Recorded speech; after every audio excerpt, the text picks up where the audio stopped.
Welcome to V power news బులెటిన్ల ముందుగా headlines. పాపికొండల విహారయాత్రకు బ్రేక్.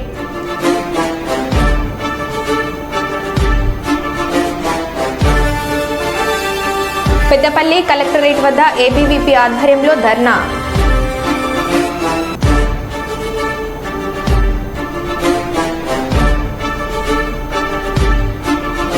విద్యుత్ శాఖ అధికారులతో సమీక్ష సమావేశం నిర్వహించిన మంత్రి.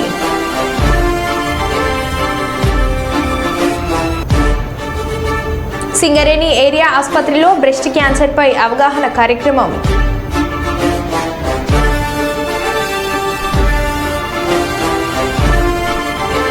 నీట మునిగిన మంత్రులు ఎంపీ నివాసాలు.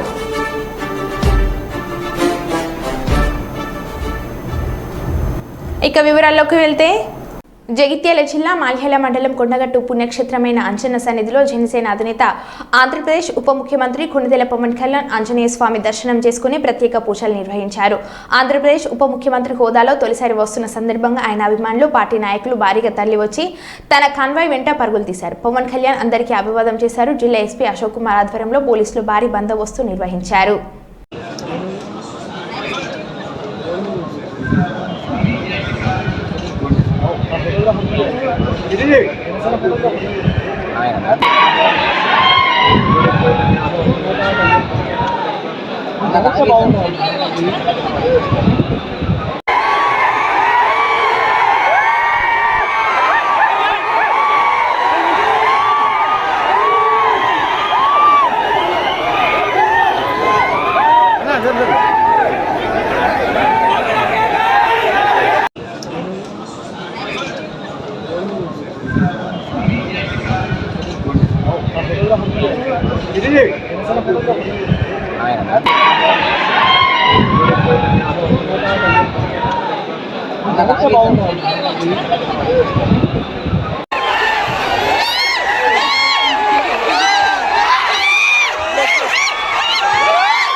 ఢిల్లీలో నిన్న కురిసిన వర్షానికి రోడ్లన్నీ నీటితో నిండిపోయాయి. ఈ నేపథ్యంలో సమాజ్వాదీ పార్టీ ఎంపీ రామ్ గోపాల్ యాదవ్ అక్కడ తన అధికార నివాసం వద్ద ముఖాల లోతు కూడా లేని నీటిలో నడిచేందుకు ఇబ్బందులు పడ్డారు. దీంతో సిబ్బంది ఆయనను తీసుకెళ్లి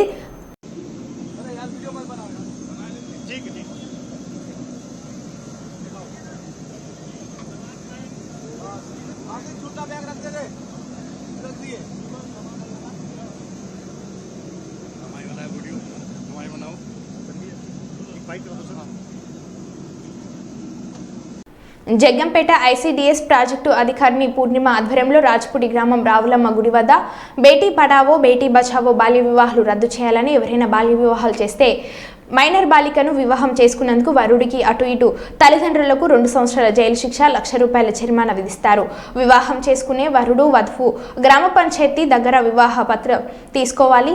చిన్న వయసులో వివాహం చేయడం వల్ల మానసిక, శారీరక ఎదుగుదల లేక ఆడవాళ్లు త్వరగా అనేక వ్యాధులకు, సమస్యలకు గురవుతున్నారు. చిన్న వయసులో తల్లి కావడం వల్ల మాతృ మరణాలు సంభవిస్తున్నాయి లేదా దీర్ఘకాలిక వ్యాధులకు గురవుతున్నారు. పుట్టే బిడ్డలలో కూడా శారీరక, మానసిక ఎదుగుదల లేకపోవడం, వయసుకు తగ్గ బరువు, ఎత్తుకి తగ్గ బరువు లేక పిల్లలు కూడా బలహీనంగా ఉండటం జరుగుతుందని అన్నారు. కానీ మీ ఫోన్ నెంబర్స్ కానీ ఎవరికి చెప్పము. ఇది ఖచ్చితంగా డైరెక్ట్గా మన కలెక్టరేట్కి వస్తుంది. అక్కడ నుంచి మాత్రమే మేము వచ్చి ఈవెన్ మేమే వెళ్ళి అడిగినా సరే మాకు ఆ కాలర్ యొక్క వివరాలు చెప్పరు. సో ధైర్యంగా మీరు కాల్ చేయొచ్చు. కేవలం ఏంటి అని అంటే ఎక్కడ జరుగుతుంది ఏంటి అనేది క్లియర్గా చెప్పాలి. మేము ఎదుర్కొంటున్న సమస్య ఏంటి అని అంటే రాత్రికి మ్యారేజ్ అయితే మాకు పగలు కాల్ వస్తుంది, ఈవినింగ్ జరుగుతుంది మ్యారేజ్ వచ్చి ఆపండి అని. కానీ అది కూడా మనం ఒకసారి ఆలోచిస్తే ఆ కుటుంబ రీత్యా వాళ్ళు ఎన్నో సమస్యల్లో ఉండి ఆ ప్రాబ్లం పెళ్లి చేస్తున్నారని అంటే ఖచ్చితంగా ఈ రోజుల్లో పెళ్లి చేయడానికి ముఖ్య సమస్య ప్రేమ వ్యవహారాలు ఎక్కువగా ఉన్నాయని పెళ్లిళ్ళు చేస్తున్నారు, లేదా మేనరికాలు ఎక్కువగా ఉన్నాయని పెళ్లిళ్ళు చేస్తారు. ముఖ్యంగా ఏంటంటే ఇప్పుడు బాల్య వివాహాల గురించి చెప్పడానికి ప్రోగ్రాం వచ్చింది. శుభ్రమైన ఆహారం తీసుకోవడం వల్ల వస్తుంది. ఇలాంటివన్నీ చెయ్యాలి అంటే కొంచెం చిన్నపిల్లల చేత మేము చేతులు ఏ రకంగా కడుక్కోవాలి, పరిశుభ్రంగా చేతులు కడుక్కోవాలి అంటే ఒక 6 స్టెప్పులు ఉన్నాయి. ఆ స్టెప్పులు మా పిల్లల చేత మీకు రోల్ ప్లే కింద చేసి చూపించడం జరుగుతుంది. ఏదంటే అది 6 నుంచి 8 సంవత్సరాలు అహింసయే పరమ ధర్మమని చాటను గాంధీజీ. ఆశయాలు సాధించే గాంధేయులో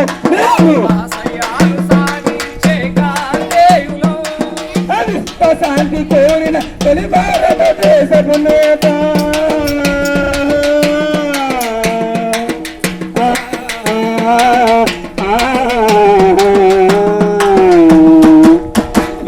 శాంతి కోరిన భారతదేశపు నేత నెహ్రూజీ కన్న ఆజేయం.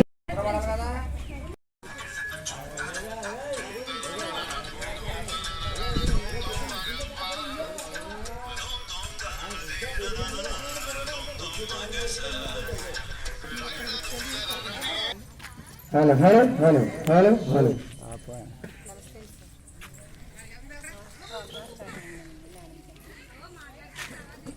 నేను ముసలాన్ని అయిపోయాను, నా మనవరాలు పెళ్లి చచ్చిపోతాను, అదే చూసి నేను చచ్చిపోతాను, చేసుకుని తొందరగా పెళ్లి చేసి చచ్చిపోతాను అని చెప్పేసి చాలా మంది కూడా తెలిసి తెలియక చిన్న వయసులో పెళ్లి చేస్తున్నారమ్మా. ఈ చిన్న వయసులో పెళ్లి చేయడం వాళ్ళు ఎంత ఇబ్బంది పడుతున్నారు, ఎన్ని రకాలు బాధపడుతున్నారమ్మా. అమ్మ తల్లి మీరు ఆలోచించాలి. ఎందుకంటే తల్లిని మించిన దైవం లేదు, తల్లిని మించినటువంటి ఏమీ లేదు. లేదుగా నాకేం అర్థం కావట్లేదు. అసలు నువ్వెందుకు వచ్చావు, నన్ను ఎందుకు వచ్చావు, వీళ్ళందరూ ఎందుకు వచ్చారు? ఇది విషయం అండి. ఇందాక మా వాడికి ఏం అర్థం అవుతుందంటే ఇప్పుడు అర్థమైతే చెప్తానండి. అయ్యా, ఈనాడు మనకి మహిళామ్మ తల్లుల పైన, మహిళా శిశువుల పైన, అలాగే మహిళామ్మలు ప్రతి ఒక్కరు కూడా అవగాహన చేసేందుకు, మరి వారి యొక్క రక్షణ కోసము ఈనాడు మన ICDS వారు మరి బాల్య వివాహాలు రద్దు చేయాలి. అలాగే మనకు ఎన్నో రకాల జబ్బులు వస్తున్నాయి, ఆ జబ్బులని ఎలా అరికట్టాలి. అలాగే ముఖ్యంగా ఈనాడు ప్రతి ఒక్కరు కూడా అవగాహన చేయాల్సిన ముఖ్యమైన విషయం ఏంటంటే బాల్య వివాహాలు రద్దు. అసలు బాల్య వివాహాలు రద్దు చేయడానికి కారణం ఏంటంటే అవన్నీ కూడా విషయాలు చెప్తాను, ఎన్ని కూడా తెలియటానికి అని చెప్పేసి ఎన్ని చెప్పడానికి కథ చెప్పడానికి వచ్చారు, ఎన్ని చెప్పడానికి బుర్రగా చెప్పడానికి వచ్చారు, చిన్న కథ చెప్పడానికి వచ్చారు. అంటే మరి నాకు నచ్చిన కథ, మా మహిళమ్మ తల్లికి మెచ్చిన కథ ఒక కథ అడుగుతా, నువ్వు చెప్తావా? నీకు నచ్చిన కథ, మహిళమ్మకి మెచ్చిన కథ నువ్వు అయితే చెప్పాలా? సరే చెప్తాను రా. ఆంజనేయుడికి హనుమంతుడికి ఫైటింగ్ చెప్పేసి మర్తం ఉందారా? ఆంజనేయుడు అన్న హనుమంతుడు ఇద్దరు ఒకటే కదా? ఏంటి ఆంజనేయుడు అన్న హనుమంతుడు ఇద్దరు ఒకటేనా? ఒకటేరా? అయితే వినాయకుడికి విఘ్నేశ్వరుడికి తొండాలతోటి కుస్తీ పట్టి విఘ్నేశ్వరుడు వినాయకుడు వీళ్ళిద్దరు ఒకటే కదరా? హనుమంతుడన్నా ఆంజనేయుడు అన్న ఒకటే, వినాయకుడు అన్నా విఘ్నేశ్వరుడు అన్నా ఒకటే. వీళ్ళిద్దరు ఒకటని మా ఆవిడ నాతో ఎప్పుడు చెప్పలేదురా బాబు. మాజీ మంత్రి తెలంగాణకు చెందిన సీనియర్ నాయకుడు ఒకప్పటి ఉమ్మడి ఆంధ్రప్రదేశ్ పీసీసీ అధ్యక్షుడిగా వ్యవహరించిన డి శ్రీనివాస్ మృతి చెందారు. ఆయన మరణం పట్ల మాజీ ఉపరాష్ట్రపతి వెంకయ్య నాయుడు భౌతిక కాయానికి సందర్శించి నివాళులు అర్పించారు. తెలంగాణ ముఖ్యమంత్రి రేవంత్ రెడ్డి డి శ్రీనివాస్ మృతి పట్ల సానుభూతి ప్రకటిస్తూ పోలీసుల లాంఛనాలతో అంత్యక్రియలు జరపాలని సీఎస్కు ఆదేశించారు. ఆయన మృతి పట్ల ఆంధ్రప్రదేశ్ మాజీ సీఎం జగన్ దిగ్భ్రాంతిని వ్యక్తం చేశారు. ఆయనకు దివంగత వైఎస్ రాజశేఖర్కి మధ్య ఉన్న అనుబంధాన్ని గుర్తు చేసుకున్నారు. సంతాపం తెలిపిన వారిలో మంత్రి పొంగులేటి శ్రీనివాస్ రెడ్డి మరియు టీఆర్ఎస్ వర్కింగ్ ప్రెసిడెంట్ కేటీఆర్ కూడా ఉన్నారు.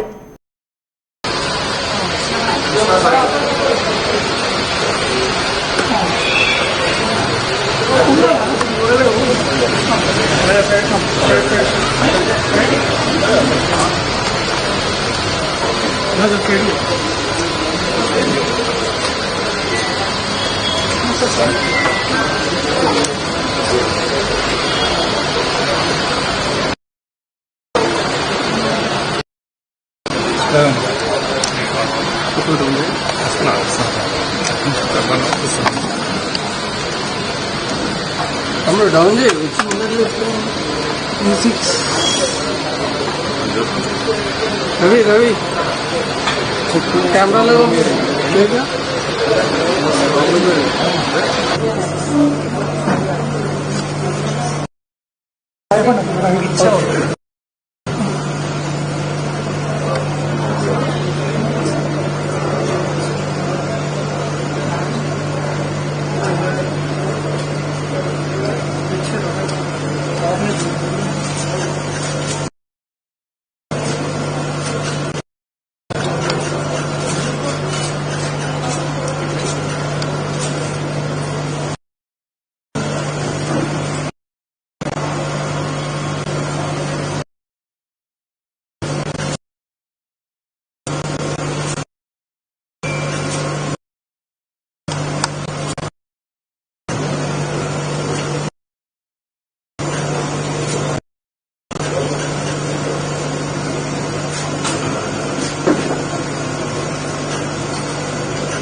వైఎస్ఆర్సీపీ రాజమండ్రి మాజీ ఎంపీ మార్కన్ భారత్కు చెందిన ప్రచార రథాన్ని గుర్తు తెలియని వ్యక్తులు తగలబెట్టారు. ఈ సంఘటనను తూర్పుగోదావరి జిల్లాలో సంచలనాన్ని రేపుతుంది.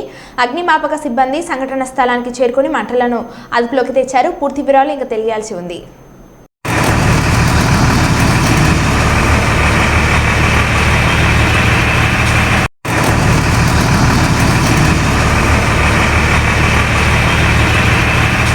మాజీ మంత్రి పీసీసీ మాజీ అధ్యక్షుడు డి శ్రీనివాస్ మరణం బాధాకరమని రాష్ట్ర రవాణా శాఖ మంత్రి పొన్నం ప్రభాకర్ అన్నారు. శనివారం హైదరాబాద్లోని ఎంపీ ధర్మపురి అరవింద్ నివాసంలో డి శ్రీనివాస్ పార్థివ దేహం వద్ద నివాళులు అర్పించిన పొన్నం ప్రభాకర్ అనంతరం వారి కుటుంబ సభ్యులను పరామర్శించి తన ప్రాగడ సంతాపం సానుభూతి తెలియజేశారు.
డి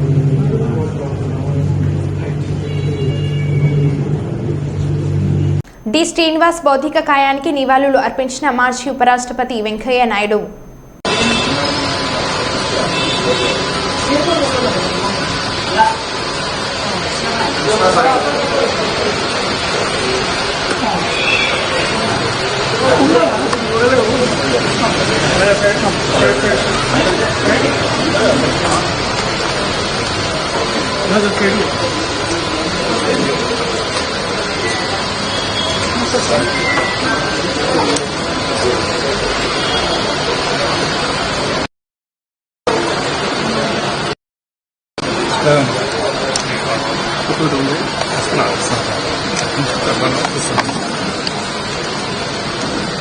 తమ్ముడు డౌన్ చేయి వచ్చి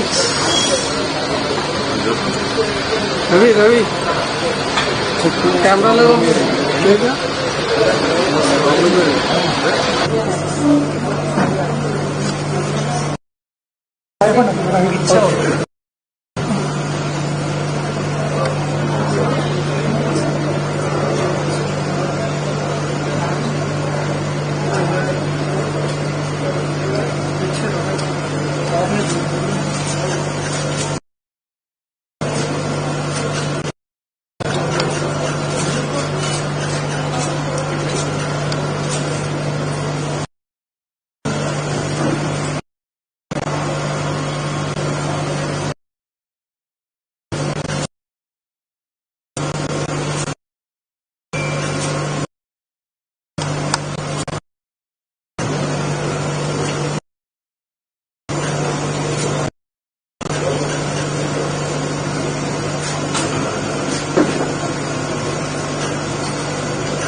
కాకినాడ కలెక్టర్ వారి కార్యాలయంలో పౌర రాష్ట్ర సరఫరాల శాఖ మంత్రులు శ్రీ నాదెండ్ల మనోహర్ అధ్యక్షతన జరిగిన జిల్లా అధికారుల సమీక్ష సమావేశంలో ప్రతిపాడు శాసనసభ్యురాలు శ్రీమతి శ్రీ వరువుల సత్యప్రభ రాజా పాల్గొన్నారు. వివిధ శాఖల అధికారులతో జరిగిన సమీక్ష సమావేశంలో ఎమ్మెల్యే సత్యప్రభ రాజా నియోజకవర్గ సమస్యలు మంత్రివర్యులు మనోహర్ మరియు జిల్లా అధికారులు దృష్టికి తీసుకువెళ్లారు. వాటి పరిష్కారం కోసం చర్యలు చేపట్టాలని కోరారు. సాగునీరు రైతులు దానిలో ఆధారపడి ఉంటారు. చంద్రబాబు సాగర్, సుబ్బారెడ్డి సాగర్ మైలేలో ఉంది. అవి ఈ గత గవర్నమెంట్లో అసలు దానికి మెయింటెనెన్స్ లేక రైతులు చాలా ఇబ్బంది పడుతున్నారు. వాటి నుంచి కాలువలు స్వేజ్లు ఏర్పాటు చేస్తే రైతులకి చాలా ఉపయోగపడుతుందని నచ్చిన సందేశం. ఈ మీటింగ్కి ఎస్సీ ఇరిగేషన్ గారికి ఆల్రెడీ ముఖ్యమంత్రి గారి ఆదేశాలు వెళ్ళినాయి. ఎమర్జెన్సీ వర్క్స్ టేకప్ చేయమని చెప్పారు. ఇవ్వండి అనుకుందా ఒకసారి మీరు వాళ్ళని సంప్రదించి ఇమీడియట్గా చెక్ చేసుకోండి. కాలువ మరమ్మతులు అదేవిధంగా కూడిక తీయడం అనేది బ్యాగ్ని తీసుకుని చేయమని ప్రభుత్వం నుంచి ఆదేశాలు వెళ్ళడం జరిగింది. ఒకసారి మేము చెక్ చేసుకున్నాం ఇరిగేషన్ శాఖ.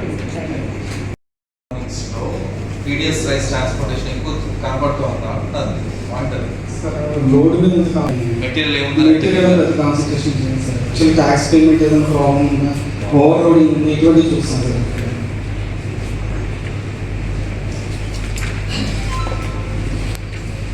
అంటే మీకు అవగాహన లోపించిందో లేకపోతే మనకు సంబంధం లేదనుకుంటారు. కానీ అందరం ఒక టీం లాగా పనిచేస్తేనే మనం ఇక్కడ ఉన్న సమస్య, అతిపెద్ద సమస్య ఏదో దాని పరిష్కారం కోసం అందరం కలిసి పనిచేయాలి. Okay sir. సో కలెక్టర్ గారు మిమ్మల్ని అడిగినట్టు ఈ లోడ్ ఏముందో మనకు సంబంధం లేదనుకుంటే ఎట్లా మీరు వెహికల్ ఆడుతున్నారు? చూస్తాం సార్, లోడ్ చూస్తాం. నా మాట చెప్పండి. మీరు చూస్తాం సార్, కాకపోతే దాని డాక్యుమెంట్ రోడ్ డాక్యుమెంట్ అది వెరిఫై చేయలేదు సార్.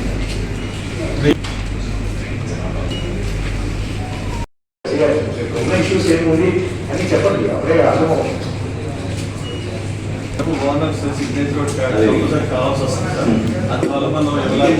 చట్టంలో మార్పు తీసుకొస్తాం. మా ప్రభుత్వం చాలా స్పష్టంగా పౌర రైతులకి అండగా నిలబడడానికి నిర్ణయాలు తీసుకున్నాం.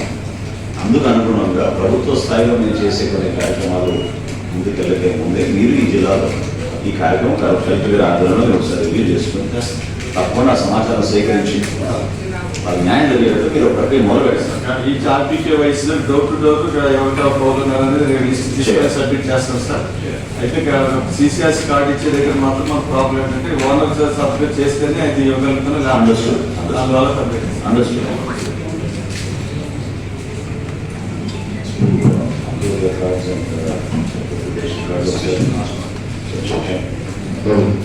Civil supplies corporation civil supplies department Telugu 654 by 92 cards ఉన్నాయి సార్. నెక్స్ట్ మనకున్న గోడౌన్స్ సార్ 1 గోడౌన్స్ ఉన్నాయి, ఎన్ఎల్ఎస్ పాయింట్ సార్ 4 హైడ్ గోడౌన్స్ ఉన్నాయి. Major department sir. వీళ్ళందరూ heads of these departments are here. Okay, AD agriculture, JD కొంచెం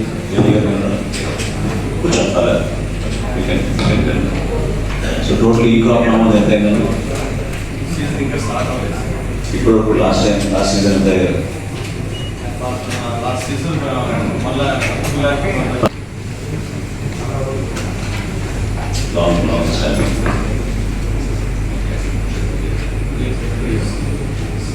ప్రొక్యూర్మెంట్ ఇష్యూస్ ఉన్నాయా? రైతుల మీద దృష్టికి తీసుకొచ్చింది ఎంత మన జిల్లాలో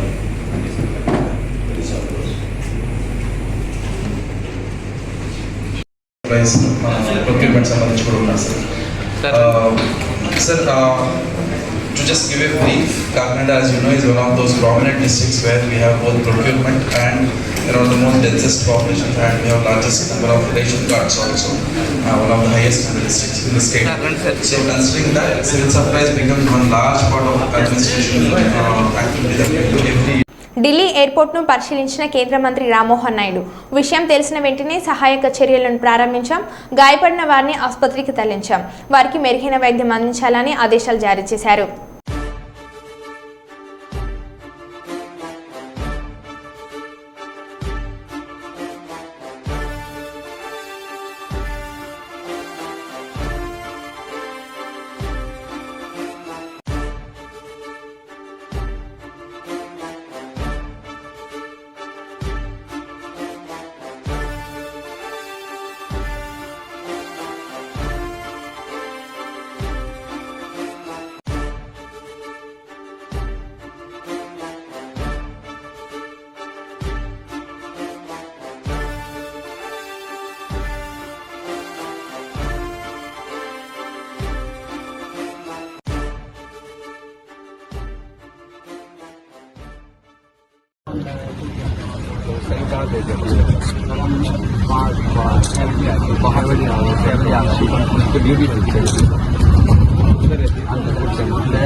భారతరత్న మాజీ ప్రధాని పివి గోప పరిపాలనా అధ్యక్షుడని హన్మకొండ జిల్లా కలెక్టర్ ప్రావీణ్య అన్నారు. శుక్రవారం మాజీ ప్రధాని భారతరత్న పివి నరసింహారావు 103వ జయంతి సందర్భంగా కలెక్టర్ మాట్లాడుతూ పివి గారు ఉమ్మడి వరంగల్ జిల్లాకు సంబంధించిన వారని, ఆయన జయంతి సందర్భంగా అందరూ ఇక్కడికి వచ్చినందుకు చాలా సంతోషంగా ఉందని అన్నారు. వరంగల్లో జన్మించి దేశ దిశ మార్చిన మహానాయకుడు పివి నరసింహారావు అని అన్నారు. 1952లో రాజకీయ జీవితాన్ని ప్రారంభించిన పివి ఎమ్మెల్యే, మంత్రి, ముఖ్యమంత్రి, ప్రధాని పదవులను అలంకరించారు. సంస్కరణలకు బీజం వేసి కుంటుపడుతున్న దేశ ఎకానమీని పట్టాలెక్కించారని అన్నారు. ఆ ఫలాలు నేటి తరం అనుభవిస్తున్నామని అన్నారు. ఆనాడు ఆంధ్రప్రదేశ్ విద్యాశాఖ మంత్రిగా కూడా పివి అనేక సంస్కరణలు ప్రవేశపెట్టారు. పివికి 17 భాషల్లో ప్రావీణ్యం ఉన్నప్పటికీ తన మాతృభాష తెలుగు అభివృద్ధికి పివి ఎంతోగానో కృషి చేశారని అన్నారు. జయంతి సందర్భంగా ఇక్కడ విచ్చేసిన ప్రతి ఒక్కరికి ధన్యవాదాలు. పివి గారు మన ఉమ్మడి జిల్లాకి చెందినవారు కాబట్టి ఈరోజు ఆయన విగ్రహం దగ్గర ఇక్కడ పూలదండలు వేసి ఆయన స్మరించుకుంటూ అందరూ ఇక్కడ గ్యాదర్ అయినందుకు చాలా సంతోషంగా ఉంది. అండ్ గవర్నమెంట్ తరఫున ఈ గవర్నమెంట్ ప్రోగ్రామ్ మనం టేకప్ చేస్తున్నాము. అండ్ పివి గారు ఎప్పుడు కూడా ఆయన ఏ స్ఫూర్తితో అయితే గవర్నెన్స్ చేశారో అదే స్ఫూర్తితో అందరం కూడా పాటిస్తామని తెలియజేస్తూ ఈ ప్రోగ్రామ్కి వచ్చిన ప్రతి ఒక్కరికి ధన్యవాదాలు. Thank you. వరంగల్ నగరంలో పెద్ద ఎత్తున ఈ కార్యక్రమాన్ని నిర్వహిస్తున్నందుకు గర్వంగా ఉంది. మరి దేశవ్యాప్తంగా కూడా ఇప్పుడు వారి కార్యక్రమాలు ప్రభుత్వమే అధికారికంగా నిర్వహిస్తున్న నేపథ్యం ఇవాళ హైదరాబాద్లో కూడా అన్ని ప్రాంతాల్లో కూడా ఈ కార్యక్రమాన్ని నిర్వహిస్తున్నారు. పివి గారి ప్రస్థానం పూర్వ వరంగల్ జిల్లా నుంచే మొదలై ఢిల్లీ వరకు వెళ్ళడం, వారు ఇక్కడ చిన్న స్థాయి నుంచి ప్రధానమంత్రి దాకా ఎదగడం ఈ గడ్డ చేసుకున్న అదృష్టంగా నేను భావిస్తున్నాను. అంతేకాకుండా భారతదేశం క్లిష్ట పరిస్థితిలో ఉన్నప్పుడు ప్రధానమంత్రిగా బాధ్యతలు స్వీకరించి అనేక ఆర్థిక సంస్కరణలకు ఆద్యుడిగా నిలిచి ప్రపంచంలోనే భారతదేశాన్ని ఒక బలమైన శక్తిగా నిలిపిన ఘనత పివి నరసింహరావు గారు. ఇంకా జయంతి కార్యక్రమంలో పాల్గొన్న మిత్రులందరూ కూడా హృదయపూర్వకంగా ధన్యవాదాలు తెలియజేశారు. ప్రతి సంవత్సరం ఇక్కడ కలుసుకోవటం, వారు ఆర్థికవేత్త మరియు భారతదేశం ఇవాళ నిర్మాణంలో వారి భాగస్వామ్యం చాలా ఉన్నదని చెప్పడానికి ఎటువంటి అనుమానం లేదు. మరి వారి ఆశయాలను భవిష్యత్ తరాలకు కూడా అందించే విధంగా ఉండే విధంగా మనం ముందుకు వెళ్ళాలని కోరుకుంటూ మరోసారి జయంతి శుభాకాంక్షలు తెలియపరుస్తున్నాం. ఇక్కడ ఏర్పాటు చేసినటువంటి కార్యక్రమానికి విచ్చేసిన పెద్దలందరికీ అభినందనలు తెలియజేసుకుంటూ సమస్త తెలంగాణ ప్రాంత ప్రజలకు, సమస్త భారతదేశ ప్రజలకు ఈ సందర్భంగా అభినందనలు శుభాకాంక్షలు అందజేస్తూ ఉన్నాను. తెలియజేసుకుంటూ మరి ఆయన జన్మించిన ఈ స్థలంలో మేము ప్రాతినిధ్యం చేస్తూ ప్రజలకు అందుబాటులో ఉండే ప్రయత్నం చేస్తూ వాళ్ళ అడుగుజాడలు నడిచినప్పుడు మాత్రమే వారికి ఘనమైనటువంటి నివాళులు అర్పించినట్టు అవుతుందని భావిస్తూ మరొకసారి శుభాకాంక్షలు అందజేస్తూ సెలవు తీసుకుంటాం. మరో బులెటిన్లో మళ్ళీ కలుద్దాం. Stay tune.